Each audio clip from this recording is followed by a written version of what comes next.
is closely connected to our goal to engage and educate the community to become more involved in our natural world. So Loudon Wildlife Conservancy partnered with Leslie probably since about 2009. And 2011, Leslie founded the Save Lucy campaign to focus on the white nose syndrome that we've all heard about. And over the past 20 years, I've heard she's cared for well over 1,000 bats and given various programs for us in the past when we could all be together and not COVID bound. So it's been Leslie's mission to make the world a kinder place for the bats, nature's underdogs, and I really appreciate the chance to listen to her tonight. So I'll turn it over to Leslie now.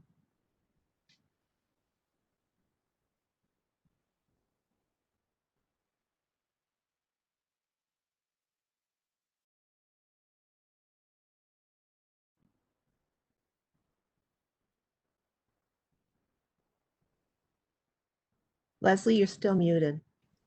Leslie, you're muted. There you go. You know, details. You can read my lips. So anyway, I have a presentation I'm going to show, and then I'm going to, if all works out okay, show you a live bat or two. Definitely one. I've got a new one here, and she hasn't been quite cooperating this evening, but we'll see what we can do. But to get started, I'm going to go ahead and do a presentation for you guys. I am confused already. Hang on a second. Let me get there. Am I on? Are you guys seeing the slides now? We are not seeing the slides. Okay. Let me figure out how to get back to that part. So just share your screen.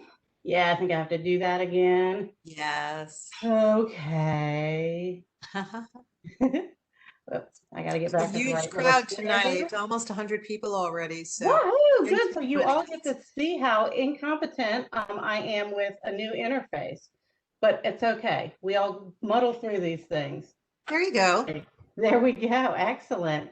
Let me get this up into the slideshow mode. All righty. So as mentioned already, I am the president of the Save Lucy campaign, and we started in 2011, and so we are 10 years old now, and we still have white nose syndrome decimating our bats. So we started in order to raise awareness of our North American bats and Virginia's bats in particular, and for everyone to learn about the threats that they face, but also just how amazingly cool they are. People get very excited about big fancy things that live elsewhere in the world, but we have amazing creatures right here in our own backyard. So this is the backyard bats, and I just want to point out that what you're looking at here is a little brown bat, and that guy is hanging on a twig, not a branch, and he is about 1.5 inches from nose to tail and weighs a whopping 7 grams. This guy was just coming out of hibernation, so he was pretty little. They lose a lot of weight during hibernation, and this was during emergence, back when we had a lot of little brown bats, and they are disappearing rapidly. We've lost 90% in Virginia, and the reason for our current name, the Save Lucy campaign, is because this species is called Myotis lucificus. And when we were counting them in the field back when there were thousands and thousands of them, and we really weren't looking for Myotis lucificus, we were looking for Myotis sedalis, we shorthanded and called little brown bats Lucy's. So that's why we are the Save Lucy campaign right now. So, brown bat. Let's talk a little bit about what all bats are. They are mammals. They have fur. They give birth to live young. They are warm-blooded, but that's kind of an old-fashioned term. They actually can change their body temperature depending on their needs. So if it's winter and they're hibernating, they can drop their body temperature down to ambient and temperature of the cave if they're using that, or a tree hollow, whatever they're using. And then they can bring themselves up to full operating temperature and go off and hunt some bugs on a warm night. And I guarantee you there are bats out tonight hunting. And I'm sorry for COVID, because otherwise we could be out there watching them. But all bats fly, and they fly with their wings. And you have to fly with wings. I suppose it would be difficult to do it with anything else. But bat wings are interesting in that they are built on the same structure as our arms and hands. So if you look, you can see the, let me see, I have to ask another question. Can you all see my pointer? Or is there a pointer in the Yes, WebEx? we can see the pointer. Yay! Oh, this is so exciting. Much easier than trying to find the little laser pointer.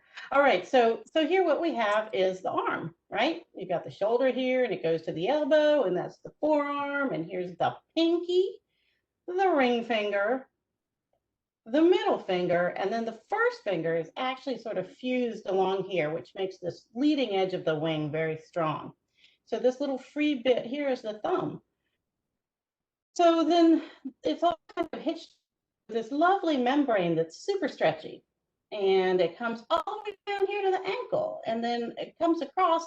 This one's coming in for a landing, so the tail is actually curled up this way, but the membrane goes from ankle to the tail to the other ankle and all the way back around again. So a bat in flight is 80% wing. And they're super flexible. So I don't know how many of you are feeling like moving around a little bit, but if you bend your fingers and shift your shoulders and wiggle your elbows all around and move your spine and your hips, a bat can do that too. So everywhere that you can bend, a bat can bend. So that makes for a very, very flexible flight. But one thing they're not very good at is gliding because they don't have a structure that allows them to lock their wings out and glide. So they're super fluttery flyers until you get up into something really big like a flying fox. But all of our bats are little fluttery flyers. So I think one of the, this is interesting. My video is not playing. Here we go. Ta-da. One of the interesting questions I always ask when I'm seeing something in nature is why? Why are bats so acrobatic in flight? And this is a little red bat catching insects in a lab. And I hope you notice that she did a somersault around that insect. And in order to do a somersault, you have to bend your wings, tuck them in, and bend your entire spine over toward your tail. And she could do that quite well. Let's watch some more examples of what bats are doing out there. This is from Aaron Corcoran's lab, where he studies echolocation in flight. And the chirping you're hearing is the echolocation calls that are slowed down immensely. All of this really happens in nanoseconds in real time.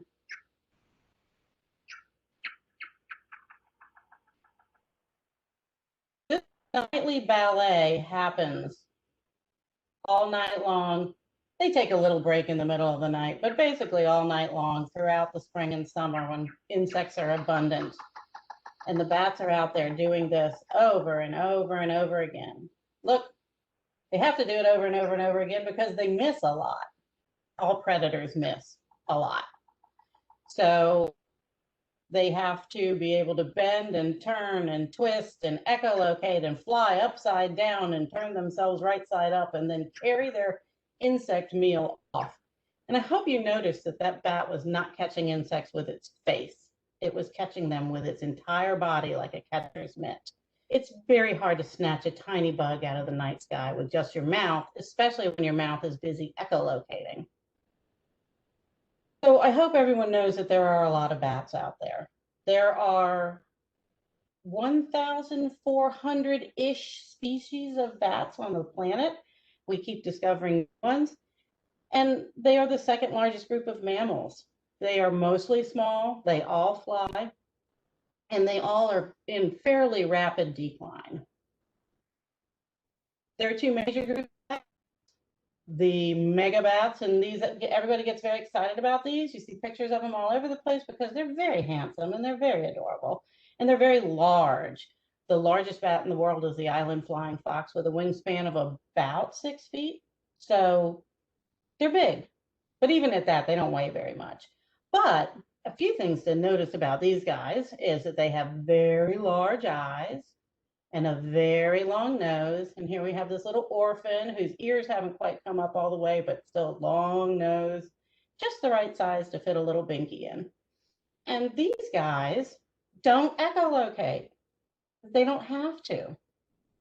Their food does not fly.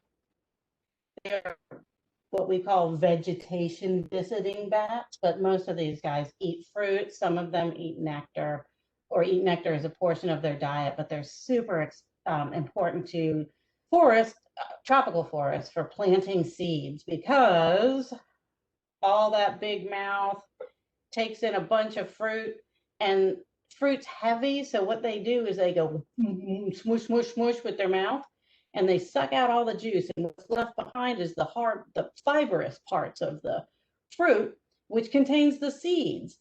And they spit that out. And that is how these big fruit bats move seeds around in the tropical forest. And it wouldn't, native tropical forests in the old world where these guys are from, which is Africa, Southeast Asia, Australia, and all the islands, the forest, the native forest wouldn't exist without these bats. But we don't have them. We have these. Leslie, can I interrupt you just a second? Mhm. You Yeah. said the largest group of mammals, the second largest group of mammals are Yes. bats. What is the largest group of mammals? Oh, that's the best. Well, okay, no, bats are the best ones. Second best ones. The rodents. Rodents are the biggest, and rodents are actually they're herbivorous, so they're kind of sort of the base of the food web for mammals. So your voles and your mice and your squirrels, but they can actually get really big. And I don't want to digress too far into rodents because I could talk about them all day too. But they're amazing because like the biggest one is what, the capybara, which is like, they're huge. And then we have our beaver, which is like 40 pounds, a big one. And then they go all the way down to these itsy bitsy little teeny tiny mice and voles and things that are out there. So rodents are amazing. So never think that when you see a mouse that it's icky or something. They're wonderful animals. But back to bats. So the megabats are the big flying, the big fruit eating bats, and most bats though are microbats, and they're all really little, mostly little. Little's a relative term. They're all much smaller than a cat. But the smallest one is Kitty's hognose bat, which is the bumblebee bat of Thailand. And that weighs 3 grams, which is 3 paper clips or 3 single dollar bills. So they're really, really tiny. And they have a wingspan, I think it's like 6-7 inches. They're itty bitty. But they can be small. They can range up to what's called a false vampire bat, which is, I don't know. I don't even really know what size they are, but for our largest bat here in our area is the hoary bat, which weighs about 40 grams. 30, a really big one's 40 grams, but about 30 grams. Anyway, they have much larger ears and smaller eyes, but I hope you can see right here, this bat has eyes, and you saw with the flying foxes, eyes. Eyes are really important to bats. This one, little brown eyes and his little brown face.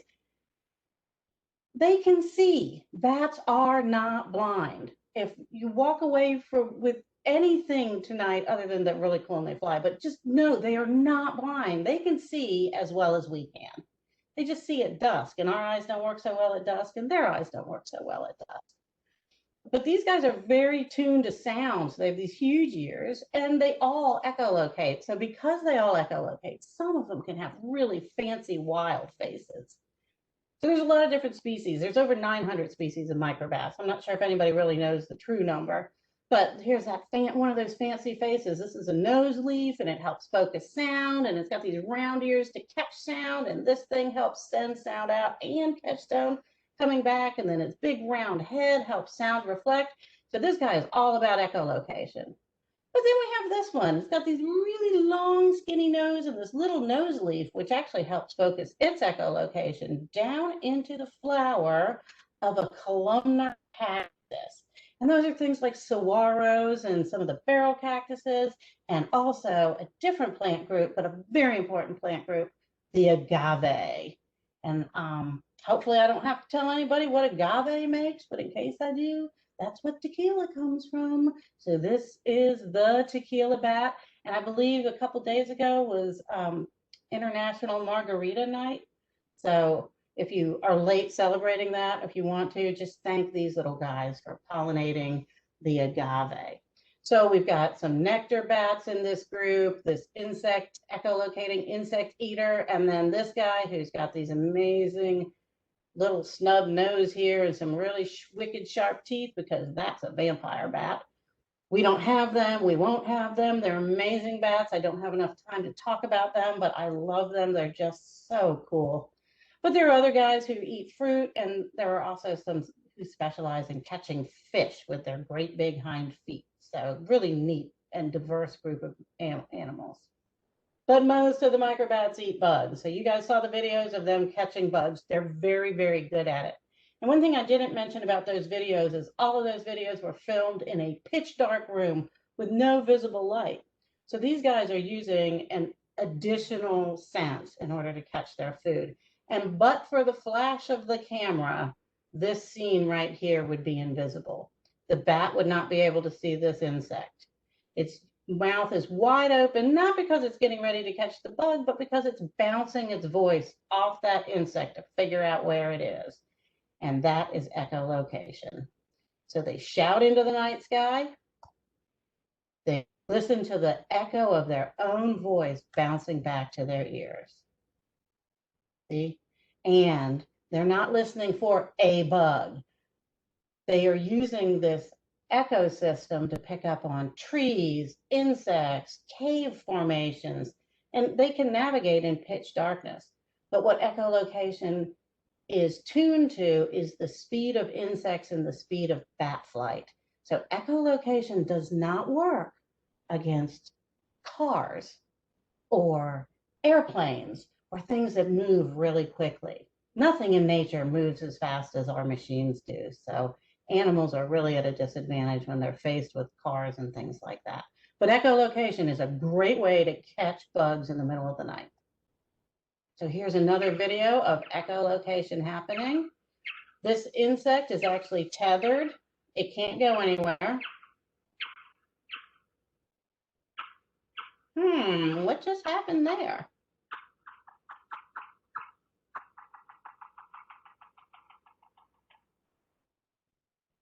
Again, super slow motion, but in a completely dark room, and that bat knew exactly where that insect was to go get it. I'd like to watch that again because I want everybody to think about what's happening with this bug right here.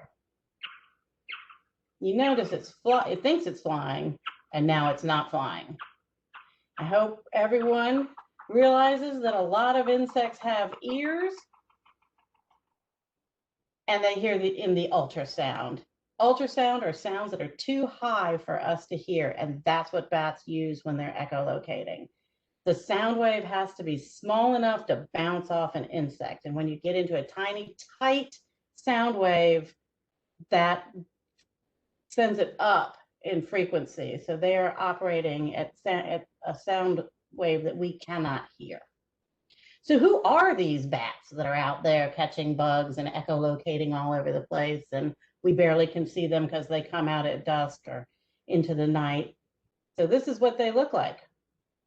This is our native, most common big brown bat. This is the one in the attics and in the garages and behind the shutters, and they're everywhere. They're amazing, they're very adaptable, and they've really adapted to human structures. This bat, it's big for a bat around here. It weighs at most about 18 grams. And to put that in perspective, that's the same weight as a fun-sized Snickers bar. If you're not sure what that is, I encourage you to go buy a bag and enjoy. So that's our big brown bat. Big, broad muzzle here, lovely, luxurious brown fur, and this dark pigment on their wings. This big, broad muzzle is because they're a beetle specialist and they need to have strong jaws to crunch up their bugs. This is a red bat. She's actually hanging upside down. There's her mouth, there are her ears, there's her eyes, and here are her two babies that you can see, but she's got another one tucked down in there. Most of our bats only have 1 or 2 pups a year.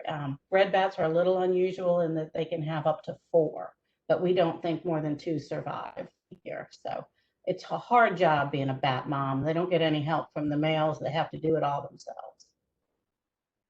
This is a silverhair bat. This guy likes wood piles and rotting wood. We get them a lot in winter when people are doing tree work. They use tree hollows. Here's our hoary bat, the big one I told you about. This is our only multicolored bat that has lots of different colors. It's got tan and black and white and gray. And this is the big one, 30 to 40 grams, usually closer to 30 grams. This is an evening bat, which looks just like a big brown bat, but it's really little. So they're very confusing. And this is a new arrival. This is a free-tailed bat. And I don't have a picture of her tail, I don't think, but their tail is not encased in the membrane. And this is a more southern bat, but they have started moving into our area. We see them every so often. This is called the tricolor bat. This is a teeny tiny little bat, and this one is on the state endangered species list because it hibernates in caves where they are susceptible to white nose syndrome. This is one of our smallest bats, about 5 to 6 grams for this little guy. And this is a federally threatened bat, the northern long-eared bat, and I would just like you all to know that this bat right here was found at Banshee Reeks, and it had a little boo-boo, and I rehabbed it and we released it right back at Banshee Reeks. So it is a very local and very endangered. This is the little brown bat, which is on the state endangered list. And this is the one, the Myotis lucificus, that's been hit hardest by white nose syndrome. We have other species in the area, but we don't see them very often. So that's a quick rundown of the most common. So bats are here in the spring and summer, right? I mean, they're here, but they're hibernating this time of year. So when you want to watch bats out and about, you need to be looking up at dusk during spring and summer because that's when the bugs are around. And mother bats eat their own body weight in insects every night in order to feed their pups. So they're not bringing bugs back to the babies. They're actually eating enough that they can make enough milk to feed their babies who grow very, very quickly. So this is a little red bat who was out hunting early in a spring evening. So we were able to get her picture. So they need to have good habitat when they're out trying to eat all those bugs. So this is great habitat, a big old dead tree with bark falling off of it and holes in it. This is perfect. Safe for the babies. It might disappear tomorrow, but for right now, it's great. So we don't like a lot of this stuff around our habitats, but we often, in some areas, have a lot of this. This is a lovely old barn. Used to be a ton of them in Loudoun County. Not so much anymore, but bats adapted to living where it's hot and safe and lots of bugs all around here. Well, those are going away, but we still have a lot of this, right? Old neighborhoods, lots of trees, wonderful parks, good water, tons of bugs. So the bats do okay here.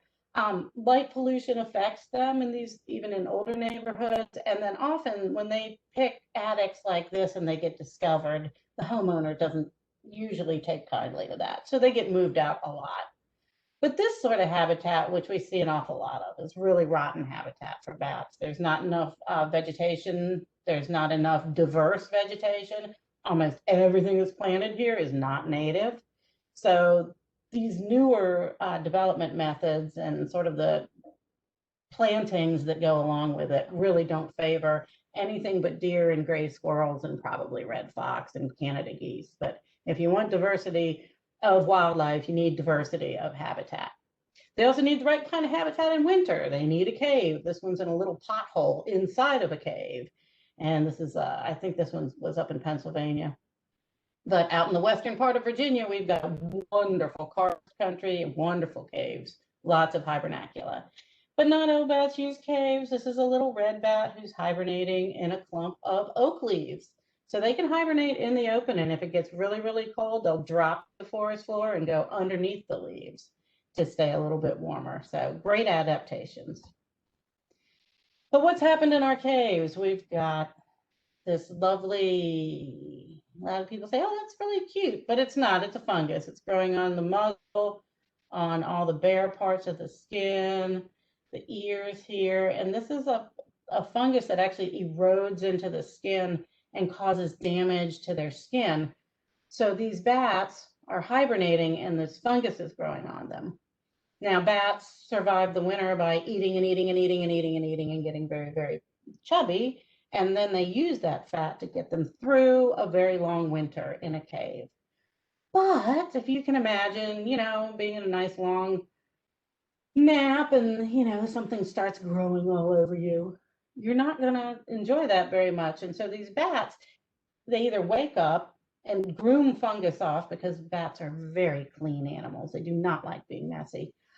Or just having the fungus on them causes their immune system to kick in, and which causes them to warm up. So however it happens, they burn up their fat long before the insects are available for them to eat. So when this first started hitting, and it hit in Virginia in 2008, 2009, and the bats would leave the caves because they were hungry, and they'd be out in like February when there's nothing for them to eat. So they were either just starving to death and just dying in the caves, or dying right around the outside of the caves. So for a long time, people just really didn't think white nose was affecting our bats, but it is.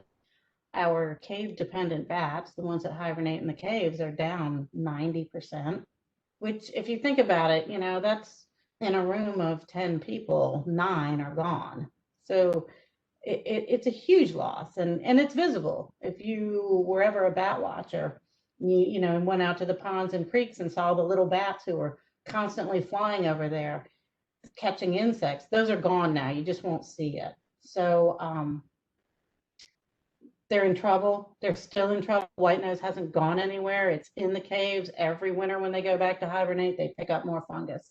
Some are surviving, many are not. So that's horrible. And then we have some other trouble. We've got wind turbines are actually, they don't kill that many birds according to the wind people, but they don't often mention how many bats they kill. Now, I have to say, for the wind industry is working hard to solve this problem, but bats can't pick up on the speed of the terminal ends of these vanes.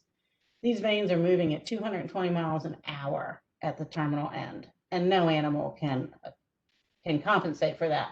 Birds can see them a little more easily than bats, because bats aren't relying on their vision, they're relying on their echolocation. So they are colliding with wind turbines. And this is, I'm sorry to say, a dead hoary bat, which is a migratory bat. All of our migrants are the ones who are really getting clobbered by these things. And then we have our usual suspect in habitat destruction. This is strip mined in southwestern Virginia, where we have a lot of mining still going on, and mountaintop removal. And then this just turned up yesterday during the Texas freeze. The free-tailed bats that live in Texas are not at all adapted for the cold, and these are bags full of the dead bats who died during the recent freeze. So freezes and floods and sudden awful storms and wildfires, these are all affecting animals too, and to a huge extent. But there's some good news. So this is a little tricolor that's actually in rehabilitation right now up in Fairfax with our rehabber up in Burke. And this is me yakking for a little tricolor bat that we picked up in Harrisonburg in 2019. And here's a northern long ear that we picked up in Lexington in 2019. We do have endangered species. They are in developed areas, so just beware that any bat you see could very well be an endangered species. And so we were not allowed to rehabilitate bats this past year because of COVID, but we were allowed to take in endangered species. So that we're grateful to the state for allowing us to do that. So they're here. They need our help. And why do you suppose, I'd like to open this up for questions if we can. Does anyone have any ideas why it's important that we have bats, what they're doing out there?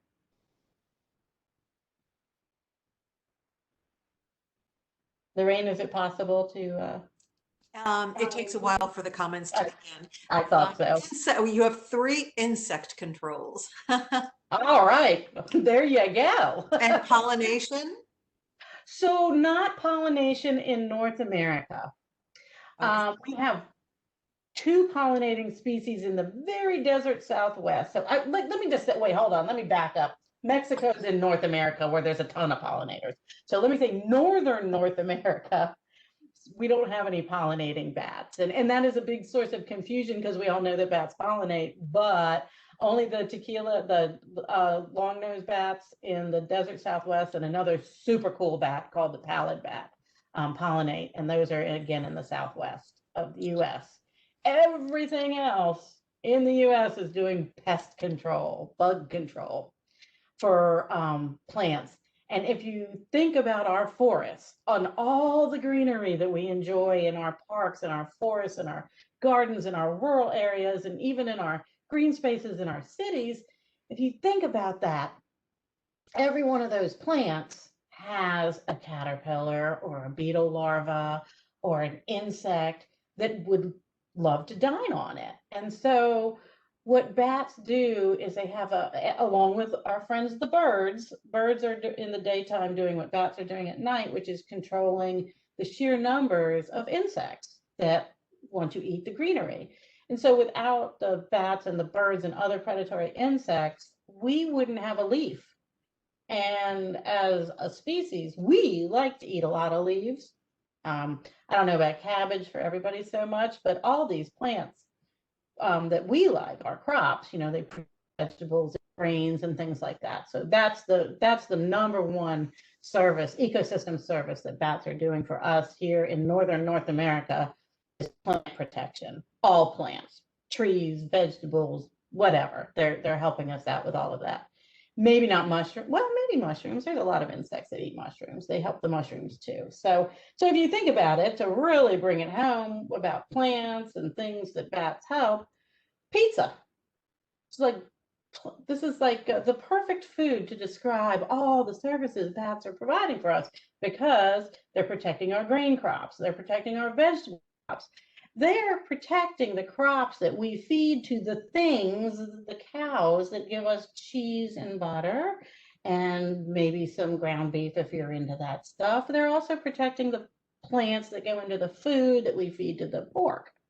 So it's a big, huge sort of overarching thing that we need the plants, even if you're not a vegetarian and you do eat meat. Without the plants, you wouldn't have that. So I think the only thing that bats are contributing to in this particular pizza would be the anchovies. I don't think they have anything to do with ocean systems. You never know. So can we help the bats so we can have them around? And let's open this one up too. Does anybody have any ideas of things you can do to help with our bats?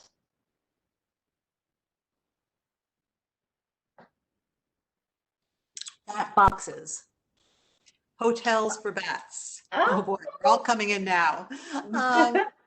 Bat houses, fund research, stop using pesticides. Ooh. Provide habitat. Yes. Native plants that attract insects. Yes. Winter lodging. That's a little tougher. That's a research question we need to get at, how to provide winter lodging for them. It's been snags. Sorry? Leave snags. Ooh, yes, leave snags.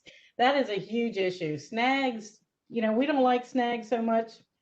And they do fall down. But yeah, snags are important to so many animals. Some kids said don't leave cats out at night. Don't leave cats out at all. So I have cats. I'm in my bat building right now because if I wasn't, there would be a cat like right in front of us. So I love my cats, but cats are not good for native wildlife at all. And bats aren't adapted for cats. And just remember, a mama bat who's trying to feed her baby is going to be out early in the evening and late into the morning. And so there's really no safe time for cats to be out. Yeah. That's true. Someone said don't get rid of all your leaves, lower night lighting. Oh, yeah. These are great. Leave out food. Yeah, there's a lot of people who want to feed the bats. I will tell you, as a bat rehabilitator, you have to teach them to eat the kind of food that we can provide. They don't come to dishes. It's not a bad thing. So I would worry more about planting to provide for the insects, and then you don't have to feed anything. Your plants are helping feed the bats. So I think that's a better way to feed them. Okay, there's a lot more questions about bat boxes and other things, but we'll let Okay, you so I'm finish going your to presentation. I want to touch on bat boxes in a little bit. So Okay. we're going to hold on bat boxes, and I'm just going to roll on to the next slide because so here's some other things you can do if you're not able to plant a garden or do habitat mitigation work. And but anybody of any age can help a conservation organization through volunteerism. So you can go do those. You can go help replant natives. You can go join some of our local caving organizations. They're always doing cleanups around cave areas. So you can do all kinds of stuff. And whoever said, watch the lighting, anything you can do to reduce your light signature at night helps bats and migratory birds and insects. So there's so much you can do just through personal action. Citizen science, there's a new one. It's being run out of Pennsylvania called Backyard Bat Biologist, which ties into bat boxes because most bat boxes are never occupied by a bat. So it is not the case that you build a bat box and you get bats. That doesn't happen. In general, the only time I've gotten bat boxes occupied is when bats are already on site. So just sticking bat boxes out into the world doesn't get you bats. So what we need is for people who do have occupied bat boxes to share their data, share what they did, like what style is it, what compass direction is it, what color is it, how high off the ground is it, because there's a lot of stuff out there on the internet that says, oh, mount it 15 feet in the air and paint it brown and point it south. Well, no, because you're going to cook the bats that are inside of it. You don't just go follow the directions that are out there because they might not be for your area. And one thing we don't have is a lot of data for this area or what bat boxes actually work. The bats will not tell us. And if they would, I would be like just so wealthy because I would be selling perfect bat boxes. But that is a tough thing. So if you're going to do it, go into it as a research project and be willing to move it if it doesn't get occupants. So, which means don't cement those things into the ground. I've had to chainsaw way too many down. So that's my little spiel about bat boxes. But all these other things you can do. You can help out your local wildlife rehabber. I mean, they always need paper towels. There's stuff you can do that makes a huge difference. I would say planting and habitat help, watching the light pollution. Those are like really big things for bats right now. And stay out of the caves. If you're going into a cave without a caving group, without someone knowledgeable, it's not good. So try to be very responsible when you're caving. And if you do all those things, you will be a bat hero. So that's pretty much the end of my presentation. And I've left plenty of time for questions and to try to show you a bat. So what I'm going to do here is unshare and switch my camera over from me to this other camera I have set up here that will hopefully allow us to see a bat or two. So, what we can do is, if you want to start asking the questions, I can answer them while I attempt to see if this bat's going to cooperate. That way, if she doesn't, I'll be able to move things around and we can keep moving. How about that? The first question is from Charles, and he was going to ask it directly. Charles, you're on. Can you hear me? We can hear you. I'm on my PC, so can you hear me? We can hear you great. Okay, my first question is, I love chemistry as well as biology. I really think mathematically too. So, but I'm curious as to whether there are other methods besides sonar to locate and corner the prey that bats might have. And you already answered pretty much. They help the environment ecologically by reducing insects. Do they have any unique biochemistry about them that is unique to them? Let's see. I'm not a biochemist, but some of the unique adaptations they have are just the way they can modify their body temperature and their organ systems to get through these vastly different needs in different seasons. They are highly olfactory, so they've got a lot of scent glands, so that's really important to them. The energy output of these guys is phenomenal. The flight is insanely expensive energetically. Then for the females, lactation is hugely that's one of the biggest energy draws a mammal can experience is lactation and pregnancy itself. And then of course the males have their breeding season and they have all that. So energetically, these guys are just metabolically, they are as fast as hummingbirds. And their young grow as fast as songbirds. It's one of the fastest growth rates of juvenile mammals in any mammalian species group. So that, I don't know if that really answers your question, but that's as best as I can do. Well, let me I'm an ask. ethologist. Okay, let me ask one more thing, because you probably would know this. In regards to their metabolism, what's unique about them when they go into hibernation? Is there any unique qualities there? Well, in as much as they drop their body temperatures so low into like an ambient, so the ambient temperature inside of a cave is the average of the annual temperature. So most of our caves are running, in the mid 40s-ish, low to mid 40s. And so their body temperature drops down there and it stays there. And because they're the same temperature as the caves, actually water condenses on them. And they can go from that state, that sort of stasis, and then they do these periodic wake-ups under normal circumstances, about every 10 days. And that is thought to sort of keep their immune system operational. So when they wake up from hibernation, they're good to go. Got it. It's amazing how quickly they come out of that torpid state and just boom, they're ready and off flying and leaving caves and flying hundreds of miles before they actually eat in some cases. So pretty cool stuff. Okay, well, thanks. Yeah. All right, so what I have here, I'm going to try and get the camera on her a little bit better. I might have to lift this. I'm not sure. So everything goes the opposite way you think it does.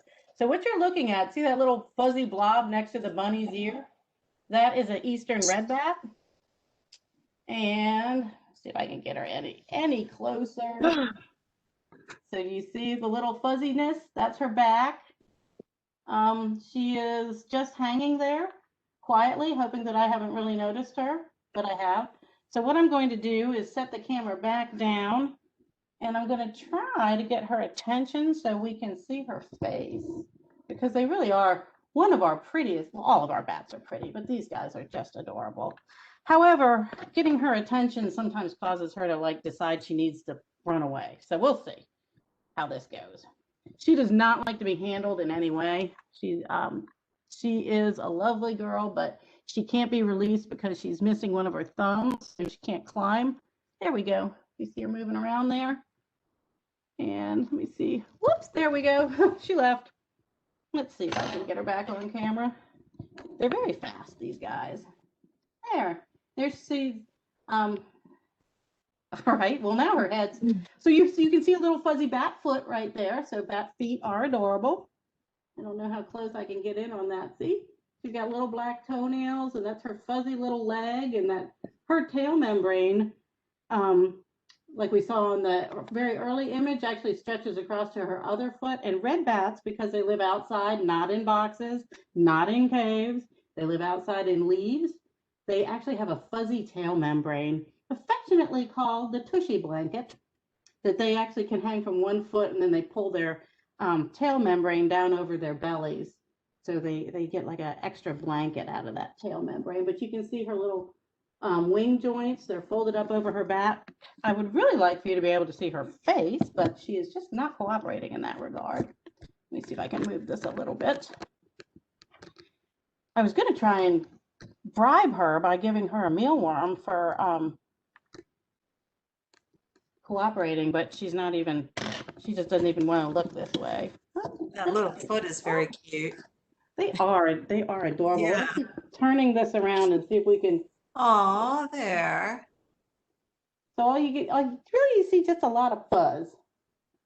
So let me just try and get in a little close. You can see how thickly furred they are, though. Yeah. Like a And then there's her little nose. But since she is just not really cooperating, let me try and move this slowly so everybody doesn't get seasick. How old is she?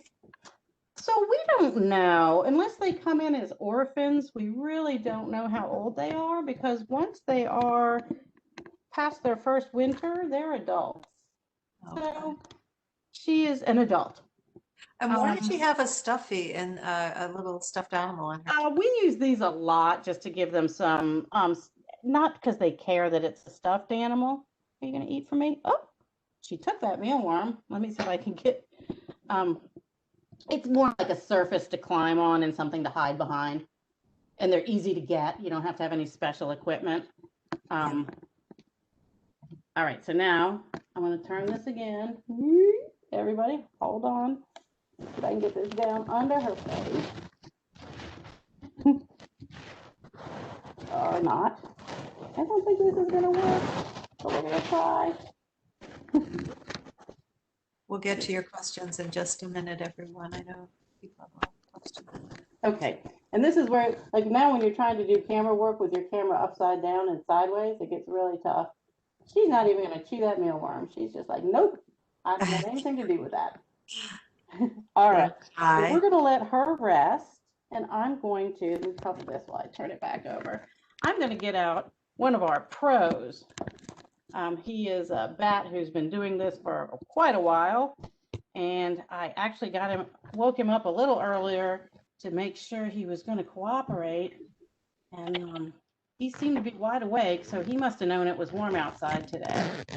So anyway, that little red bat's name is Poire, because she's vaguely pear-shaped, and she probably has some other name she calls herself.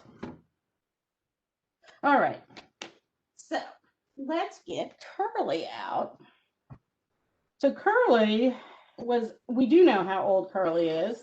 He's going on 3. He was born, he would have been one of twins. He's yelling at me. How old do bats live, Leslie? Oh, that's a great question. So bats actually live very long lives for the size of them. The big brown bat that you're going to see in just a minute can live to be 18 in the wild, and our endangered little brown bats can be as old as 30, recaptured in the wild at 30. And there's an even smaller bat that in Russia they recaptured with a band, and I forget, it was like 41 or something like that. So they can live a really long time for a tiny animal. So let's meet Curly. So Curly is a big brown bat, and he's very big right now because he's been hibernating away and has his winter weight on. I have a bat detector here. Let's see if I can move this light a little bit so it's not quite so glary. Here we go. How's that? So Curly, Oh, he's cute. big brown bats are really adorable. Yeah. But I'm going to turn on my bat detector. So this right here, let me see if I can get it in frame, is a bat detector. And it has a microphone that hears ultrasound. So if he decides to echolocate, we will hear it clicking. I'm sorry, I'm Going backwards again. So let me go ahead and see if Curly will take an offering of a mealworm.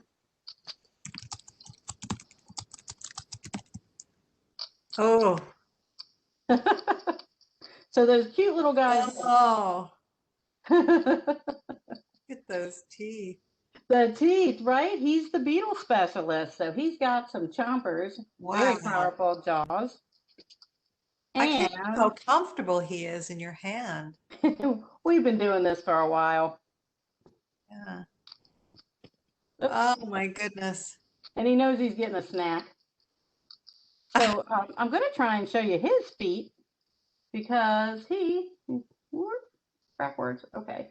See, his feet are different from hers. He doesn't have all that fuzz because this is a crevice bat. This is the kind that would live in a bat box, in a Oh, tree hollow, underneath bark. So he doesn't need as much fuzz as the red bat does. They're still quite fluffy. looks like the creature's feet in The Hobbit. Right. Yeah.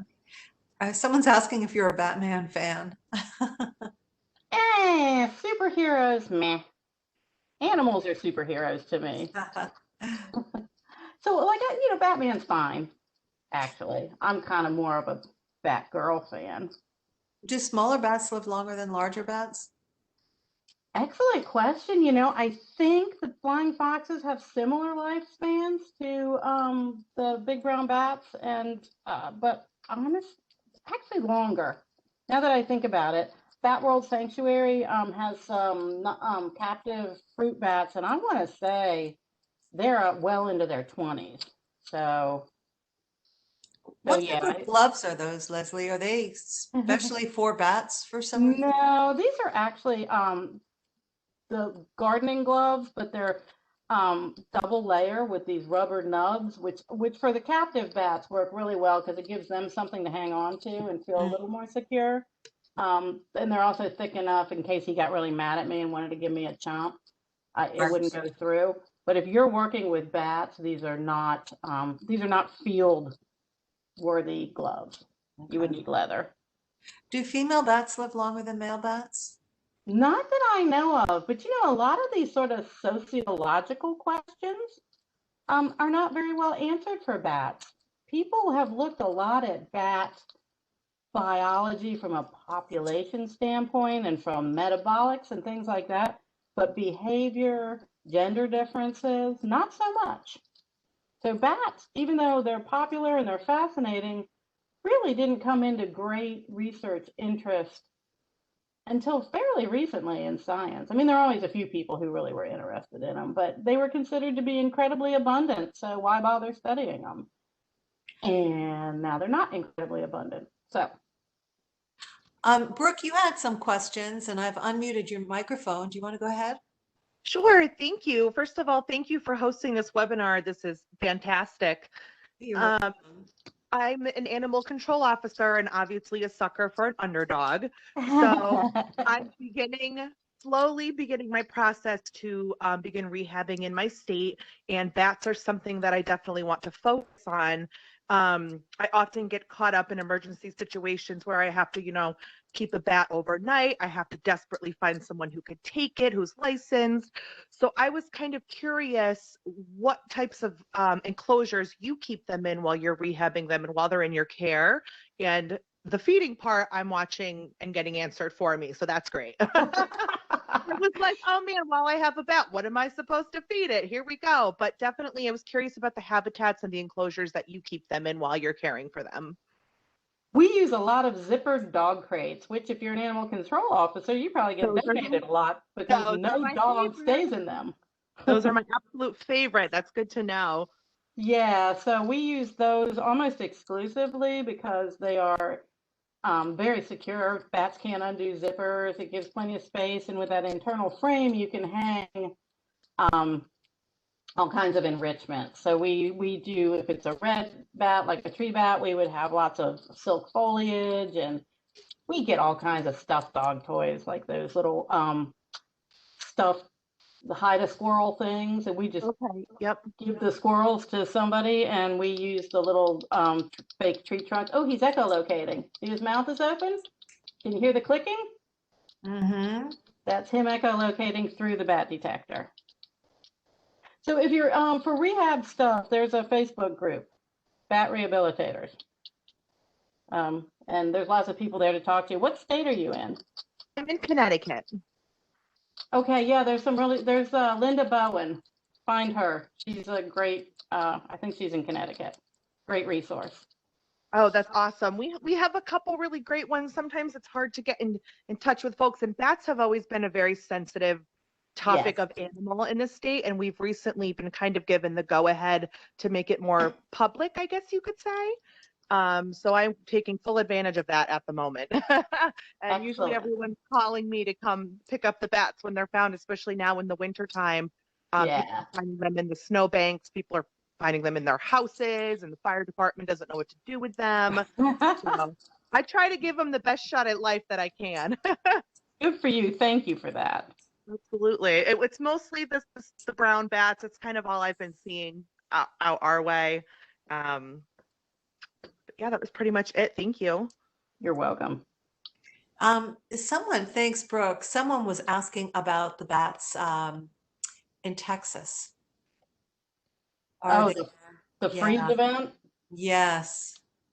Yeah, like I said, I just saw that just came through my news feed today. And so I think they must have started finding them recently and publicized it. But apparently, so the free-tail bats, and we've had it happen when they make it up here, they're just not adapted to cold and they get cold stunned.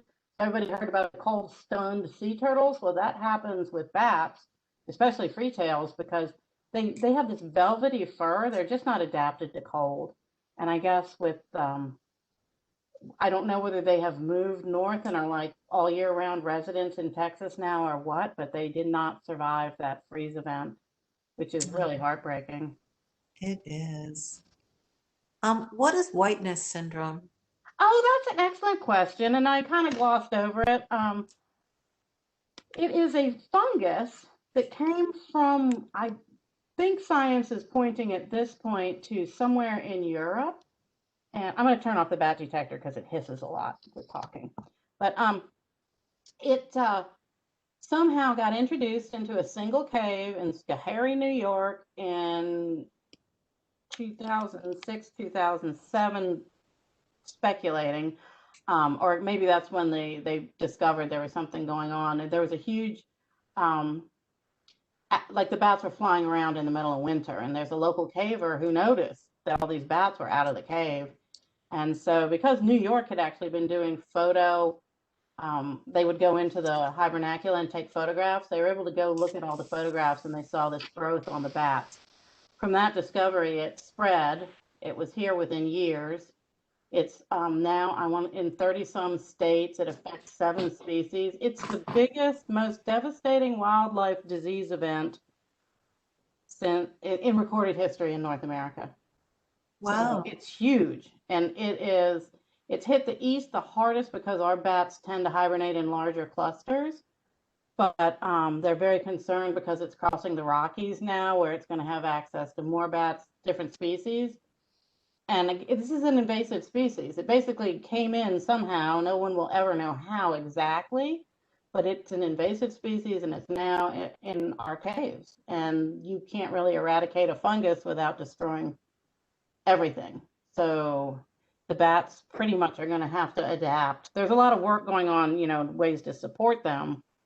But, the whole idea of being able to treat every free-ranging wild bat that flies and hibernates in caves, which are almost impossible to get to every nook and cranny in. I mean, it's just, I just don't see any like medical treatment for free-ranging bats to help with the fungus. Do bats, what kind of diseases could bats give people? So that's been in the news a lot. So what we're finding is that bats have their own share of viruses.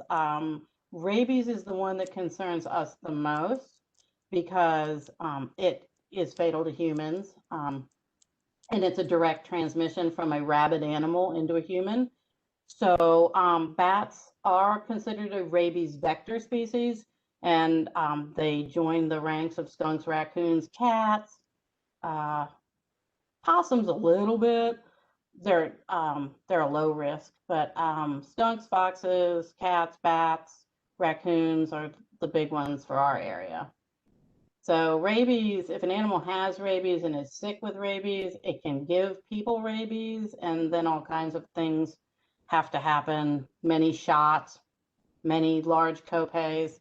So the best way to not get exposed to rabies is to keep your hands off of things with fur and fangs, because it takes a bite or a scratch for bigger animals. So you need to be mindful of that. Keep your pets vaccinated, particularly those cats. And so then some of the other things, you know, COVID's been in the news as potentially having a bat origin, but new studies recently published, or I think they're still in pre-publication, they attempted to infect big brown bats, like Curly right here, with COVID. They tried to infect them through every route.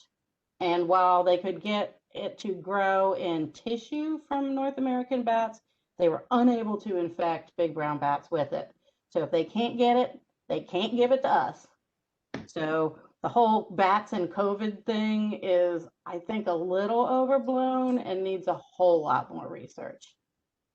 Okay. What percentage of bats have rabies? Less than 0.5%. Wow.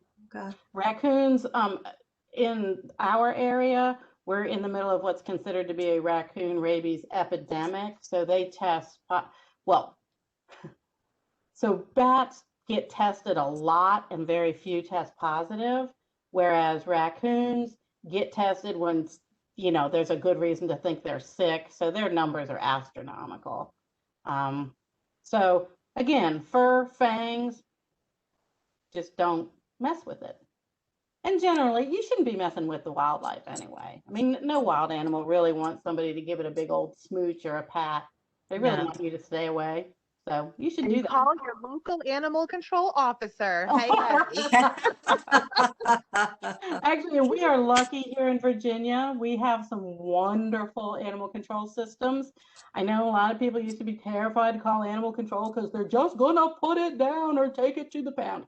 That's just not the That's case what anymore. we're dealing with, the stigma right now in my community, and it's something very hard to overcome. So I'm hoping with more rehab options like this, for example, you know, people can really start to see that we do a whole lot more than the old school dog wardens do. Absolutely. We get most of our intakes in our Northern Virginia rehab facility through Arlington and Fair Animal Control. Because they're the ones who can screen and they can ensure no potential exposures happened, and then they clear the animal and we can take it into rehab. So we couldn't do what we do without our animal control partners. So we appreciate you very much. Do they eat ticks? No, ticks don't fly. Isn't Yeah. that pity? If they flew, they'd eat them. But Yeah. ticks are stuck to shrubs, unfortunately. Bad. And how do insecticides affect bats? So any pesticide, the more effective pesticides are fat soluble. So bats are what are called bioaccumulators, and they're the apex predator of their little insecty food web. So the pesticides that are, if they're eating pesticide treated insects, and those pesticides are building up in their fatty tissues, and we're pretty sure that they're expressed primarily in breast milk. So we're setting the little babies back with pesticides. Then neonics obviously can be disruptors of all kinds of systems. So there may be some direct poisoning going on too. We don't know. It's really hard to get at that stuff. Like even if you had a huge die-off of bats in a barn somewhere, it would be really tough to get anybody to come out there and do the sampling and pay for the testing that needs to happen to figure out if it's pesticide poisoning or a heat event or something like that. So really tough to get at the answers to those questions.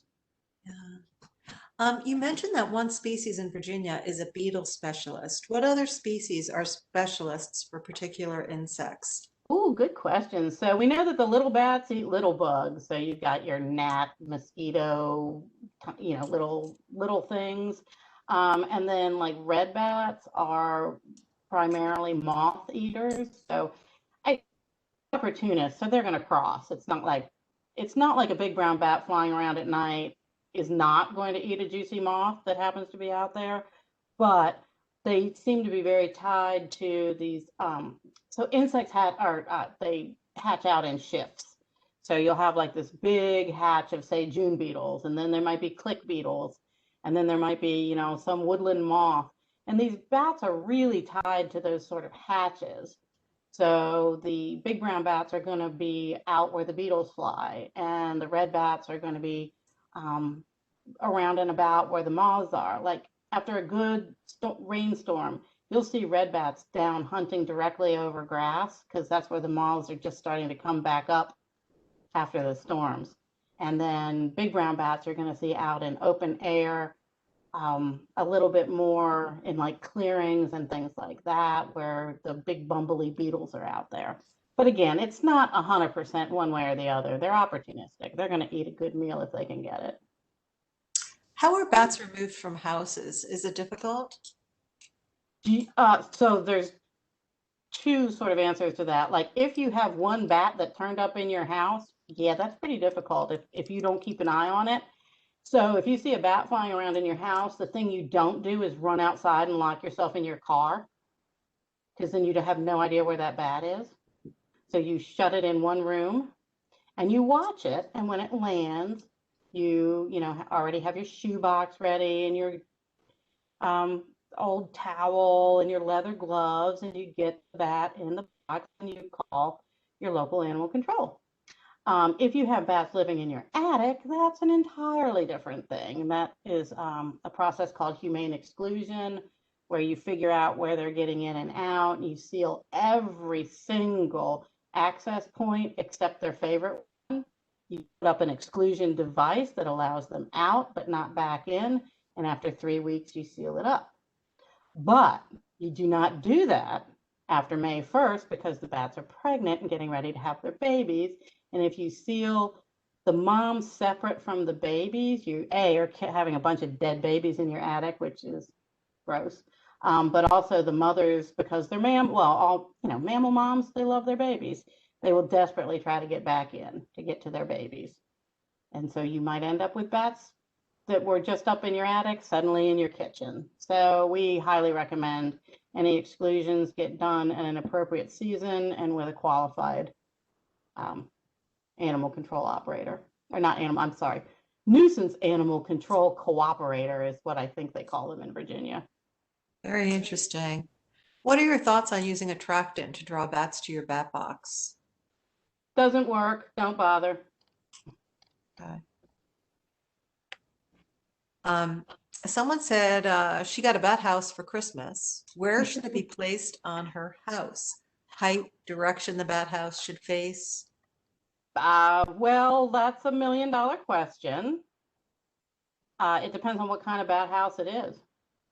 So if it's a little single chamber one, that's like I said earlier, there's no like rules for bat boxes. You have to like really think about what's your solar exposure, what kind of bat do you think you might have in your area, how big is your bat box? Is it going to be something a bachelor might spend the night in every so often, or is it a multi-chamber large box that you're trying to attract a maternity colony to? So I'm going to give you a resource. It's called batmanagement.com. It's up in Pennsylvania, and his website is thick and deep, and it takes a while to find it, but he's got great information on siting bat boxes and, colors and heights. And he's also the one who's running that backyard bat biologist to get more information on bat boxes. So please go there and read everything you can read and then make your decisions. And I will tell you up front, most of them do not get occupied. So don't be disappointed. Thank you so much. Do some bats migrate in the winter instead of hibernating? Yes, excellent question. So some of them do a little bit of both. So our red bats can, some of them migrate south and don't hibernate at all. The ones from the north might migrate south and stop here because our winters are relatively mild usually. Silverhair bats migrate here to spend the winter. evening bats migrate south. So it depends on the species, and some we really don't know. Like evening bats are actually fairly unknown where they might be going for the winter, and they seem to be doing some range expansion right now, so it's really interesting. The cool thing about bats is because they're so understudied, there's tons to learn and discover. How is the white nose fungus transmitted? And is there anything we can do to help solve the fungus problem? Is there anything people can do to help? Well, I think the biggest thing you can do is support the summer survivors. So the habitat piece is really important because the fungus is persistent in the caves. So no one's really come up with a good solution for how to neutralize the fungus. So the best thing is to support the survivors so that whatever genetics are allowing them to defeat this thing gives them the best chance of surviving that summer and having babies of their own and growing the population that way. There are so many research institutions looking at white nose syndrome. If you're young enough and you want to pursue a career in biology, that's a really wide open field of study right now. They're doing work down at Tech on white nose. They're looking at, their physiology during hibernation and all kinds of stuff. But boy, it's a big question. It's a big issue, and it just doesn't have any easy or intuitive solutions to it. So I'd say support them all summer as best you can. Okay. We have a woodlot made up of mostly Virginia pine. Is there one or more species of Virginia bats that prefer this type of habitat? Interestingly, I recently got a communication from someone with a similar setup who said they were finding red bats using the sloughing bark on pines. And so I think some of our tree bats actually do use pine more than we give them credit for. And I know out west, big browns use lodgepole pine.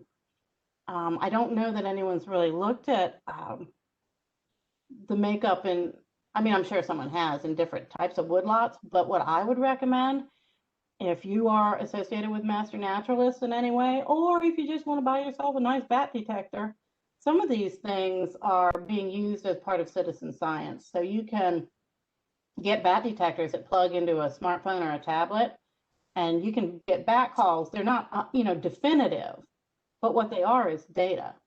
So if you can go out in your woodlot with a bat detector that gives you rudimentary species identification, and you start hitting like, oh my gosh, I've got a ton of tricolor bats in here, and or it's 99% red bat. That sort of stuff is actually really necessary. And it's called I'm blanking on it. There is actually a nationwide monitoring project going on, and I completely have lost where one. It's the North American Bat Monitoring. I don't know, but there is something going on, and it's often run through master naturalist chapters. Okay. And sometime later on tonight, it will pop into my head. What type of native plantings are good for bats? Anything. Specific types, conifers or those that have berries. What should we look for? Anything that's native to your area and works in your space. And there's some really good resources for finding out what those are.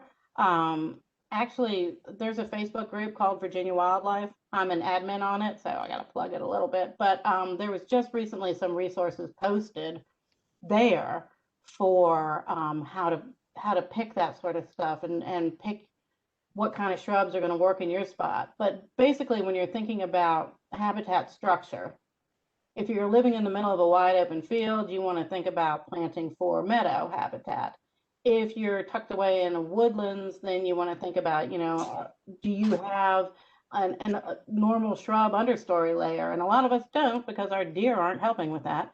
So then you might want to think about replacing your understory with those berrying shrubbery type things. So again, not a simple answer to any of that, but there's a lot of great resources out there. And I think Loudoun Wildlife Conservancy probably has a ton of that stuff available. Someone would love to hear about how you got involved in bat rehabilitation. Well, I wanted to work with bats and I didn't want to go get a graduate degree. But I've always been an educator at heart too. So, in order to do both things, rehab just was a fit. It just worked. I went to Bat World Sanctuary way back in the dark ages and they used to run a 1 week bat boot camp. So I went down there and trained for a week and then came up. I had a sponsor up here who didn't do bats at the level that Bat World does. So she was just like, okay, yeah, whatever you think. So we were off and running and been going ever since. Do you have a recommendation for a bat detector? So yeah, I do. The one that everybody seems to be using right now is called the Echo Meter, and it's by Wildlife Acoustics.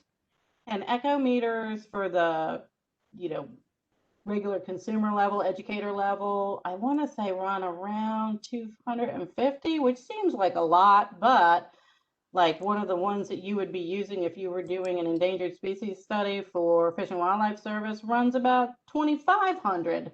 So, $250 is affordable for bat detectors. You can get models that do like the one that I was using tonight that just do they just transduce the ultrasound into something audible for humans in real time. Those won't get you too close enough to a species identification to give you great data. And if you really are a geek and want to get all high-endy and start doing, like really clean files that you can run through an auto classifier software, you might want to look into something like Anabat or Pedersen. That's where you get up into the ANNA? Did you say ANNA bat? Anabat, yeah, ANABAT. I have Walkabout, which is a handheld one that gives you a real-time sonogram, and that one I got with a grant because there's no way I would have been able to afford it. Okay. I'm a big fan of the echo meters because they're in the realm of possibility, and they do give a rudimentary species ID, but you do have to know a little something about your bat community because, like, if you're looking at it and you're in Fairfax and it's telling you you're hearing a gray bat, it is wrong. So you do have to know what is that saying? If you hear hoofbeats, think horses, not zebras.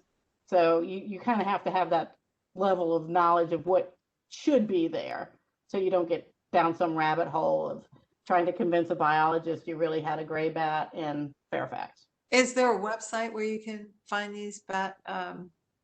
So there's, again, if you go to boxes? batmanagement.com, gives you a rundown on a lot of them. Wildlife Acoustics is the one who makes the echo meter, and they've got a lot of information on that bat detector there. Okay, I just typed those into the chat box. Right. What's the name of the bats under the bridge in Austin, Texas? Those are the Mexican freetails. Mexican Those are the ones freetails. that were so harmed by the recent freeze event. I don't know if those photos were from Austin or not, so don't get, I don't know. I just know that they're having problems all over. What time period did the white nose originate in the caves in New York? Was it the 1950s? No, it was in like 2006. So it's an incredibly recent development. Wow. No, so that's when we know that it was affecting bats. Like when it actually originally got there and sat there quietly turning into a pathogenic fungus for bats, we don't know. Because that fungus does occur in Europe and in Asia, and it doesn't kill bats. So it was pathogenic to North American bats. And those bats who hibernate in caves that are at the correct temperature to support the fungus. So, none of these things are all so complicated, and we'll probably never know how that fungus got in that cave. Yeah. Or when. Do your rehab bats hibernate? So my education bats do not, because they're in a unique situation. They're not going back out into the wild, but my rehab bats are actually in one of the rooms in this building that's incredibly well insulated, and we don't heat it. so we can keep them in as close to hibernation as possible. Let's see. What are flying fox's favorite foods? So I think, again, it depends on the species, but I do know that they're really highly associated with the fig group in the Australian figs, and also some really cool Australian plants, like some bottle brush kind of plants. And I'm trying to think what else I've seen them in, mostly figs. I got to visit Australia. It was very cool. And Wow, that must have been, yeah.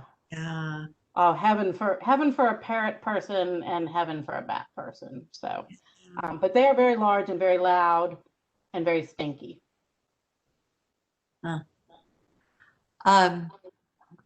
So a couple people asked if this is being recorded. It is being recorded, and I will put it on the website calendar. So on our website, you'll find the event calendar, and if you look for this event on the stage, you'll see the recording probably tomorrow. I'll also need to do a little editing, and then we can put it on the library YouTube channel. Let's see if we have one more question, I think. Oh, do bats eat cicadas? If so, does Broad X help the bat population? So I'm familiar with cicadas. I adore cicadas. They're just one of my favorite things to have happen. And I tell you what, Curly is a giant, big brown bat, and like he's about the size of 4 cicadas. So I'm not so sure that a bat can take down a cicada. I am positive they will try, but I'm not sure that they are successful. They will eat those great big green katydids. So I don't know if you want to weigh one of those and weigh a cicada and make an educated guess, but I have not heard anything reliable to suggest that they actually eat cicadas. But, you know, I wouldn't put it past them. We have someone on from London, England, which is kind of exciting. Very exciting. Someone, and she has a comment here. Fruit bats live 10 to 15 years in the wild. The oldest fruit bat is 33 and is called Statler. Yeah. It's at Bat World. Yep. Cool. That is cool. Thank you for that, because my specialty is little insectivores of North America. So yeah, that was great. It was. Thank you so much for joining us from England.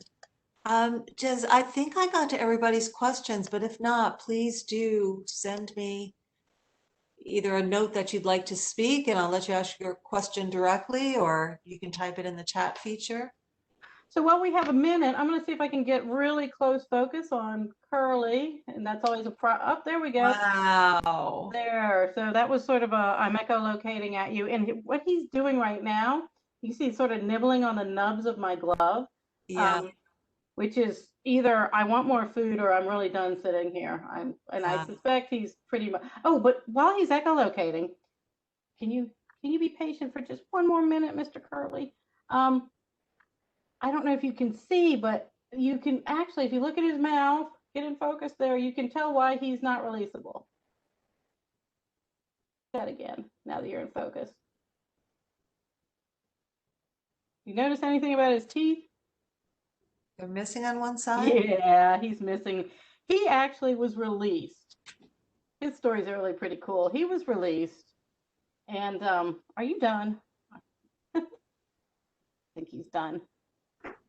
He might have to go to the bathroom, and they're really uncomfortable going to the bathroom when they're not home. Yeah. But he was released and sent out. Oh, now you're seeing the other part of my crazy room here. He was released from the flight cage here at Save Lucy, and in theory flew away and went off to join all his friends. And after we do releases, we see a big bunch of bats flying up and down around our driveway and sticking around near the flight cage. And they actually do move into bat boxes that we keep on location here. And eventually most of them disperse, but we've had a few who've come back over the years. Well, I noticed that there was a bat who was sticking his head out, one of the shelters we have, and kind of watching me. And I was like, do I know you? And so I just went over and I handed him some mealworms, and he just came down and started grabbing them. And so I was able to get a hold of him, and it was Curly, and he was very thin. So we brought him in and thought, well, maybe he just needs some more time to learn how to bat. And in the process of having him in, we realized he had one badly broken tooth and was also missing the canine on the same side, which is, it makes it very questionable whether they can catch and eat food in the, enough to support themselves. And he wasn't supporting himself. So we just made the decision that since he knew enough to actually start sticking his head out and watching us, that he was probably a good candidate for the education program. And he is. And he's made up for all the food that he didn't get brief time in his life. Someone had the last question I'll ask. Someone wanted to know more about the citizen science projects. Could you or BJ talk about that a little bit? So the Citizen Science Project, the Backyard Bat Biologist is one, which I mentioned. We're watching bat boxes, and I'm going to put him back on, and then if he keeps singing, I'll have to put him away because he'll be done.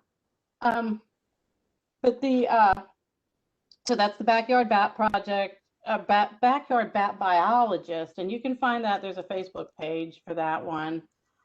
There's also, he just spit that out. There's also Project NOAA, a North American bat tracker where you can record your observations if you've actually got photographs and can identify the species. There's the North American, the acoustic monitoring one, which you need the bat detector, or it'd be a master naturalist with a chapter that's doing it. Trying to think if there are any others going on. It's kind of hard with bats because it requires equipment. I mean, you can't just go into a cave and start counting bats. There are a few in Vermont. They've got a really nice one where they're actually looking at guano. I don't know if they're still doing it, but they were. They wanted you to mail them your bat guano, but that was just for Vermont. Citizen Science has a website you could go to and see what projects are in your area. Yep. Yeah. So bat ones are a little harder, but like I said, because you either need equipment or or a bat box already, so it's pretty specific.